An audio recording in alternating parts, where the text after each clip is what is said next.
قل هل يستوي الذين يعلمون والذين لا يعلمون؟ السلام علیکم ورحمۃ اللہ وبرکاتہ۔ الحمد للہ رب العالمین والصلاة والسلام علی اشرف الانبیاء والمرسلین نبینا محمد وعلی آلہ وصحبہ اجمعین ومن تبعهم بإحسان إلى یوم الدین، اما بعد۔ آج فقہ کا 11واں سبق ہے، جس کا موضوع ہے نماز کے شروط۔ اب تک ہم نے پچھلے کچھ لیسنز کے اندر طہارت کے احکام کو پڑھا ہے، وضو، تیمم، موضوع پر مسح اور غسل کا طریقہ، لیکن شروع کے لیسن میں جب ہم نے ارکان اسلام کو اختصار کے طور پر ذکر کیا تھا کہ اسلام کے 5 ارکان یہ ہیں: کلمہ شہادتین کا اقرار، نماز پڑھنا، زکوٰۃ ادا کرنا، روزے رکھنا اور حج کرنا۔ تو نماز کا ذکر جب وہاں ہوا تھا اجمالی طور پر، تو کچھ شرطیں بھی نماز کی ذکر کی گئی تھیں، لیکن آج کا جو درس ہے مکمل طور سے نماز کے شرائط کے تعلق سے ہے۔ اس وقت اشارتاً بتلایا گیا تھا کہ انشاءاللہ نماز کے احکام تفصیل سے آگے آئے گا۔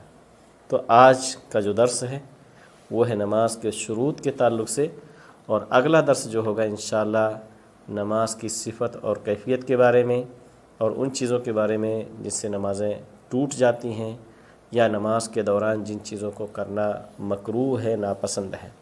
تو آج کا مکمل درس جو ہوگا وہ نماز کے شروط کے تعلق سے ہوگا۔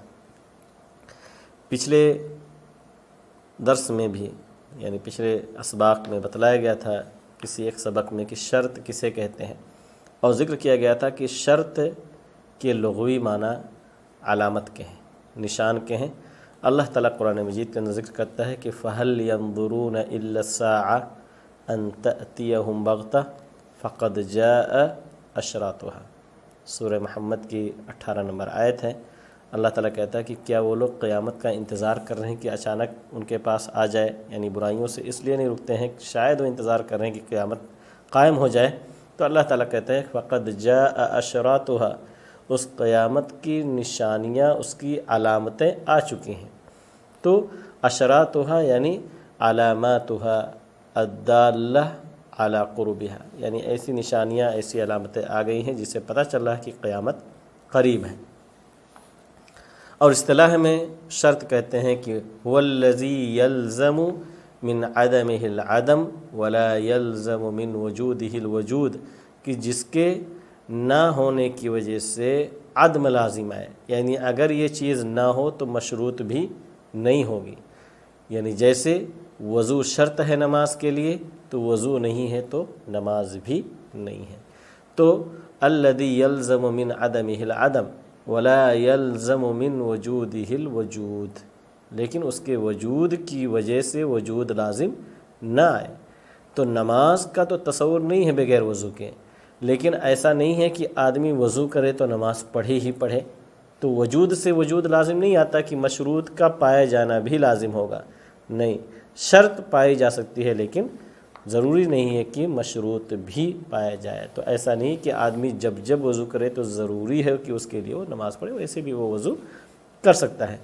ایسے ہی شرمگاہ کی پردہ پوشی ہے، شرمگاہ کا ستر جو ہے، ستر شرمگاہ کو ڈھکنا، یہ نماز کے لیے شرط ہے، لیکن ضروری نہیں ہے کہ آدمی جب اپنے شرمگاہ کو ڈھکے، جب کپڑے پہنے ہوئے تو ہمیشہ وہ نماز ہی پڑھے، ایسا نہیں ہے۔ تو یہ شرط کی تعریف ہے کہ هو الذی یلزم من عدمه العدم ولا یلزم من وجوده الوجود، کہ شرط کے نہ پائے جانے کی وجہ سے مشروط بھی نہ پایا جائے، لیکن شرط کے وجود پائے جانے کے وقت لازم نہیں ہے کہ مشروط بھی موجود ہو۔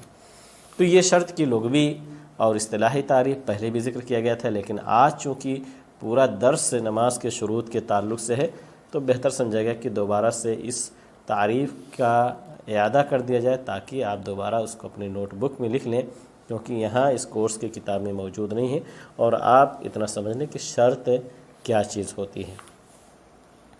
شرط کیا ہے نماز ادا کرنے کے لیے، کن چیزوں کا پایا جانا شرط ہے؟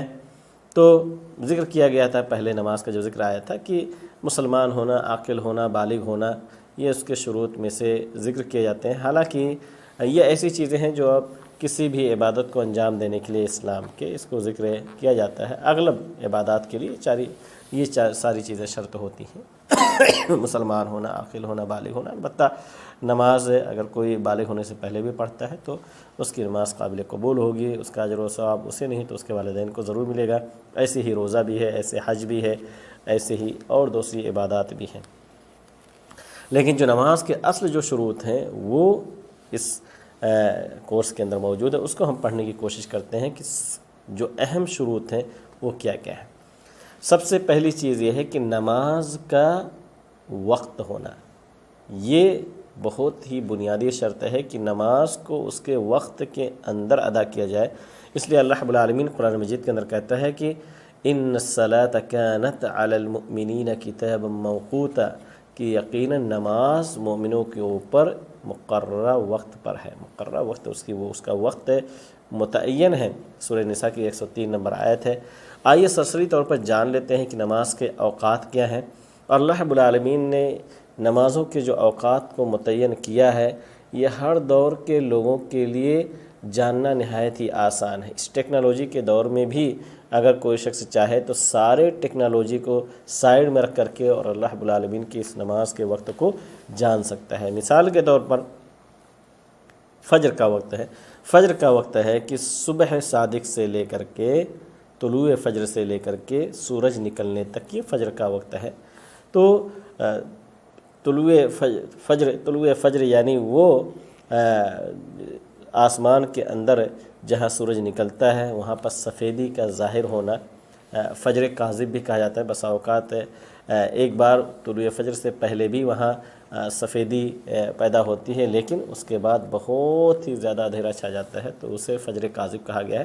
لیکن طلوع فجر کی اذان کے وقت جو ہے وہ آسمان میں اس جگہ سفیدی ظاہر ہوتی ہے جہاں سورج نکلنے والا ہے، اور یہی علامت ہے کہ طلوع فجر کا وقت ہو گیا، فجر کی نماز کا وقت ہو گیا، اذان دی جاتی ہے اور اس کے بعد یہ وقت مستمر رہتا ہے یہاں تک کہ سورج نکل جائے۔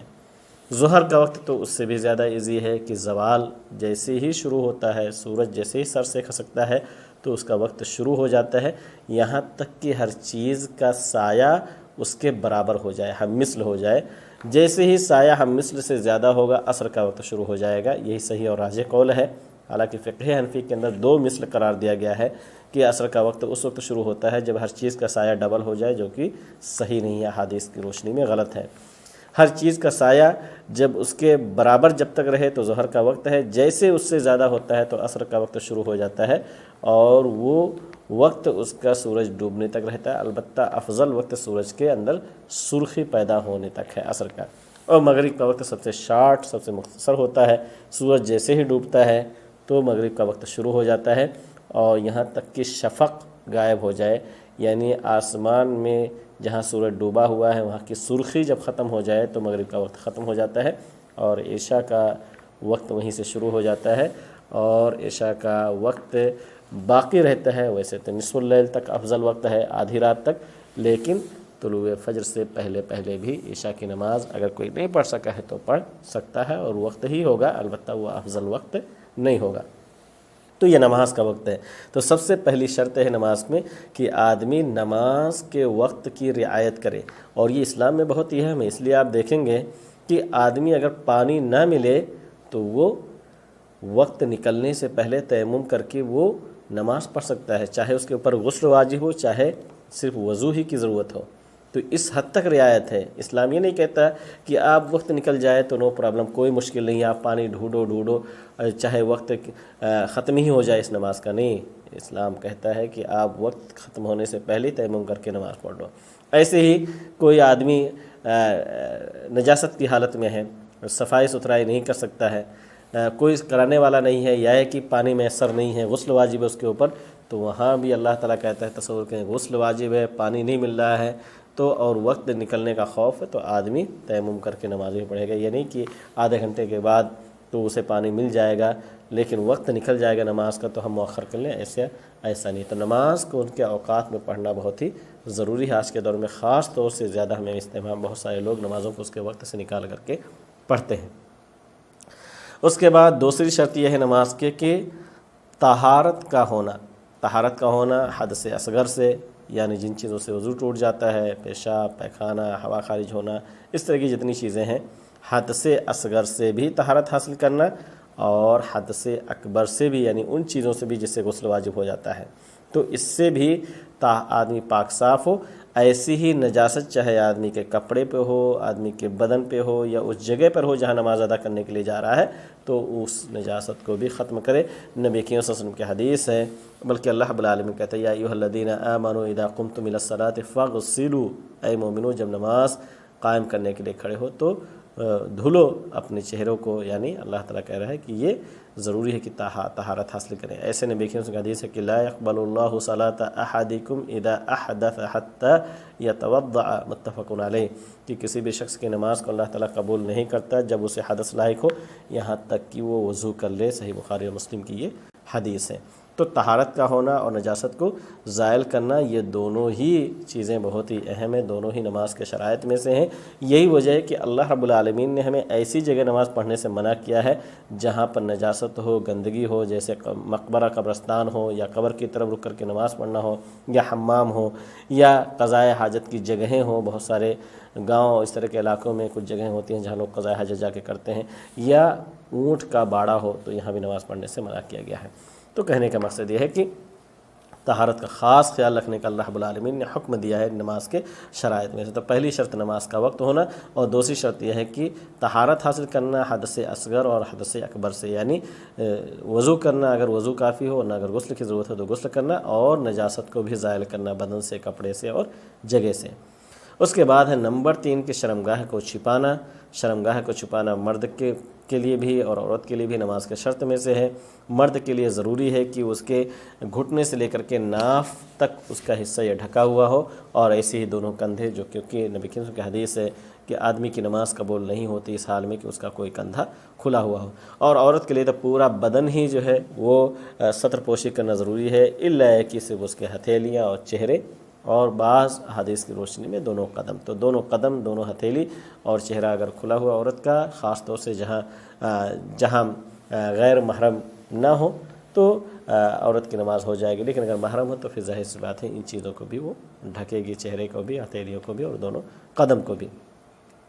استقبال قبلہ کرنا. چوتھی شرط یہ ہے کہ قبلہ رخ ہو کر کے نماز پڑھنا.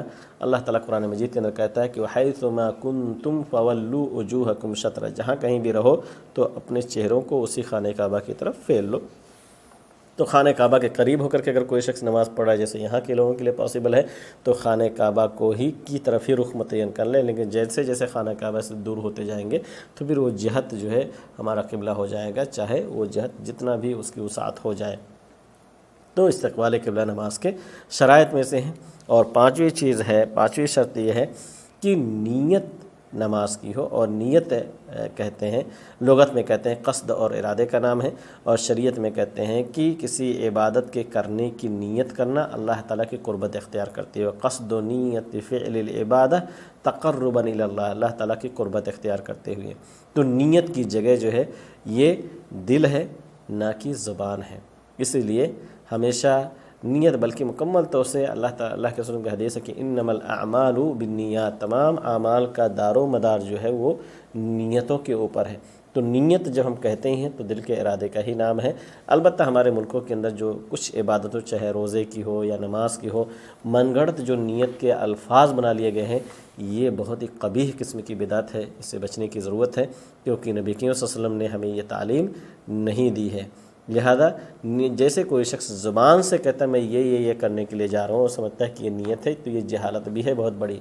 نیت کا محل جو ہے، اس کی جگہ جو ہے دل ہے، اور دل میں ہی ہم عزم کرتے ہیں کسی بھی عمل کو، کسی بھی عبادت کو کرنے کے لیے.